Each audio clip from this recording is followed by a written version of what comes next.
Hello guys, welcome back to my YouTube channel. और ये polity का जो है सेकंड वीडियो है। और आज हम लोग इस वीडियो में पॉलिटी से जितने भी इंपॉर्टेंट क्वेश्चंस बन सकते हैं उसके बारे में डिस्कस करेंगे। तो चलिए स्टार्ट करते हैं। पहला क्वेश्चन हमारा क्या है, भारत के प्रथम उप प्रधानमंत्री कौन थे? तो सरदार वल्लभ भाई पटेल जो थे भारत के प्रथम उप प्रधानमंत्री थे। तो भारत के उप प्रधानमंत्री की बात है तो हम लोग को ध्यान में रखना चाहिए कि भारतीय संविधान में जो है उप प्रधानमंत्री की चर्चा नहीं की गई है। और अभी तक जो है भारत के 7 उप प्रधानमंत्री रह चुके हैं। तो ये बहुत ही इंपॉर्टेंट क्वेश्चन है। और हमारा नेक्स्ट क्या है, लोकसभा अध्यक्ष को पद की शपथ ग्रहण कौन कराता है? तो इनको जो है शपथ ग्रहण कराने की आवश्यकता नहीं होती है। जो लोकसभा के सदस्य होते हैं उनमें से ही एक को अध्यक्ष चुन लिया जाता है। तो लोकसभा की बात है तो हम लोग को ध्यान में रखना चाहिए कि लोकसभा की चर्चा जो है आर्टिकल 81 में जो है लोकसभा की चर्चा की गई है। तो ये बहुत ही इंपॉर्टेंट है। और लोकसभा को हम लोग क्या कहते हैं, हाउस ऑफ पीपल जो है लोकसभा को हम लोग कहते हैं। और हमारा नेक्स्ट क्वेश्चन क्या है, लोकसभा के पिता के रूप में किसे जाना जाता है? तो लोकसभा के पिता के रूप में जो है जीवी मावलंकर को जो है जाना जाता है। और हमारा नेक्स्ट क्वेश्चन क्या है, कोई विधेयक धन विधेयक है कि नहीं, इसकी विनिश्चय अंतिम रूप से कौन करता है? तो इसका विनिश्चय जो है अंतिम रूप से लोकसभा अध्यक्ष करते हैं। और हमारा नेक्स्ट क्वेश्चन क्या है, भारत के अटॉर्नी जनरल महान्यायवादी की नियुक्ति कौन करता है? तो इनकी नियुक्ति जो है भारत के राष्ट्रपति करते हैं। तो हम लोग को पहले ये जानना चाहिए कि अटॉर्नी जनरल होता क्या है। अटॉर्नी जनरल जो होता है ये सरकार को जो है कानूनी सहायता प्रदान करता है। और इसकी योग्यता जो होती है सुप्रीम कोर्ट के जज के बराबर जो होती है अटॉर्नी जनरल की योग्यता होती है। और अटॉर्नी जनरल की बात है तो हम लोग को ये पता होना चाहिए कि आर्टिकल 76 में जो है अटॉर्नी जनरल की चर्चा की गई है। और ये जो है सरकार के खिलाफ जो है केस लड़ता है अटॉर्नी जनरल। और एक मोस्ट इम्पॉर्टेंट बात इसके बारे में है कि ये संसद का सदस्य न होते हुए भी संसद में बैठ सकता है, बस वोटिंग नहीं कर सकता।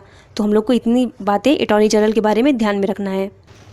और हमारा नेक्स्ट क्वेश्चन क्या है, निम्नलिखित में से किसके अंतर्गत भारत में सर्वप्रथम सर्वोच्च न्यायालय की स्थापना की गई? तो सबसे पहले जो है रेगुलेटिंग एक्ट जो है 1773 के द्वारा जो है भारत में सर्वप्रथम सर्वोच्च न्यायालय की स्थापना हुई। तो हम लोग को ध्यान में रखना है।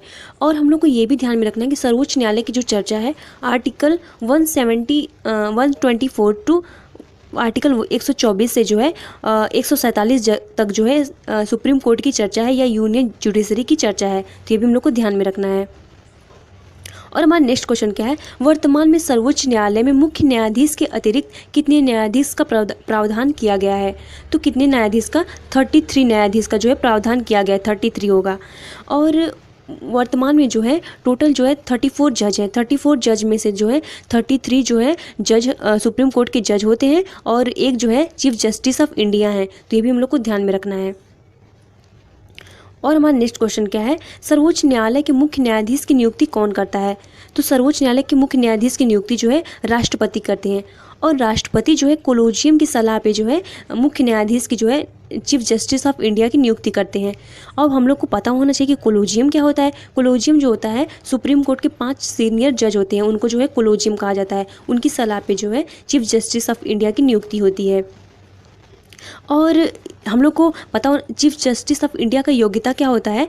तो इनको जो है ये 10 साल तक जो है वकील होने चाहिए किसी भी हाई कोर्ट में, और 5 साल तक जज होने चाहिए किसी भी हाई कोर्ट में, या जो है राष्ट्रपति की नज़र में कानून के एक अच्छे जानकार हों। और हमारा नेक्स्ट क्वेश्चन क्या है, निम्नलिखित में से कौन सा राज्य पहले नेफा के नाम से जाना जाता था? तो अरुणाचल प्रदेश। तो नेफा की बात है तो, और नेफा का फुल फॉर्म क्या होता है, नॉर्थ ईस्ट फ्रंटियर एजेंसी जो है नेफा का फुल फॉर्म होता है। तो ये भी हम लोग को ध्यान में रखना है। और हमारा नेक्स्ट क्वेश्चन क्या है, सर्वोच्च न्यायालय के अन्य न्यायाधीशों की नियुक्ति कौन करता है? तो इनकी नियुक्ति जो है सर्वोच्च न्यायालय के मुख्य न्यायाधीश के सलाह से जो है राष्ट्रपति करते हैं।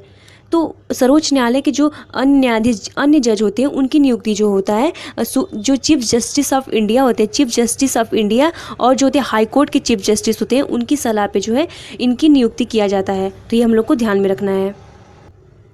और हमारा नेक्स्ट क्वेश्चन क्या है, सर्वोच्च न्यायालय में न्यायाधीश नियुक्त होने के लिए व्यक्ति कम से कम कितने वर्ष उच्च न्यायालय का एडवोकेट होना चाहिए? तो कितने तक, 10 साल तक जो है उच्च न्यायालय का एडवोकेट होना चाहिए। और हमारा नेक्स्ट क्वेश्चन क्या है, भारत के सर्वोच्च न्यायालय का एक न्यायाधीश कितनी उम्र तक अपने पद पर बना रह सकता है? तो वह जो है 65 साल तक जो है अपनी उम्र तक न्यायाधीश के पद तक बना रह सकता है। और इनका जो कार्य नियुक्ति से जो होता है 6 साल तक इनका कार्यकाल होता है, लेकिन ये 65 साल की एज से ज़्यादा तक नहीं रह सकते अपने पद पे। तो ये भी हम लोग को ध्यान में रखना है।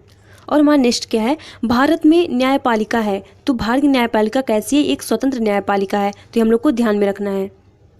और हमारा नेक्स्ट क्वेश्चन क्या है, निम्नलिखित में से उच्च न्यायालय की सबसे पहली महिला न्यायाधीश कौन थी, तो कौन थी, फातिमा बीबी जो थी सबसे पहली महिला न्यायाधीश थी, तो ये भी हम लोग को ध्यान में रखना है। और हमारा नेक्स्ट क्वेश्चन क्या है, भारत में कुल कितने उच्च न्यायालय हैं, तो भारत में कुल जो है इस टाइम 25 उच्च न्यायालय हैं, तो ये भी हम लोग को ध्यान में रखना है, उच्च न्यायालय या हाई कोर्ट है। और हमारा नेक्स्ट क्वेश्चन क्या है, सर्वोच्च न्यायालय के न्यायाधीश भारत के राष्ट्रपति द्वारा हटाए जा सकते हैं, तो कैसे हटाए जा सकते हैं, संसद में महाभियोग प्रस्तावित होने पे जो है इनको हटाया जा सकता है। और हम लोग को ध्यान में रखना चाहिए जो 33 जज होते हैं और एक चीफ जस्टिस ऑफ इंडिया होता है उनकी सैलरी, तो जो हमारे जज होते हैं सुप्रीम कोर्ट के उनका जो सैलरी होता है 3.5 लाख होता है, और चीफ जस्टिस ऑफ इंडिया की जो सैलरी होती है 2.8 लाख होती है, तो ये हम लोग को ध्यान में रखना है। और हमारा नेक्स्ट क्वेश्चन क्या है, भारत का सबसे बड़ा उच्च न्यायालय है, तो भारत का सबसे बड़ा उच्च न्यायालय कौन सा है, इलाहाबाद उच्च न्यायालय है। Hope you like this video. Thank you so much.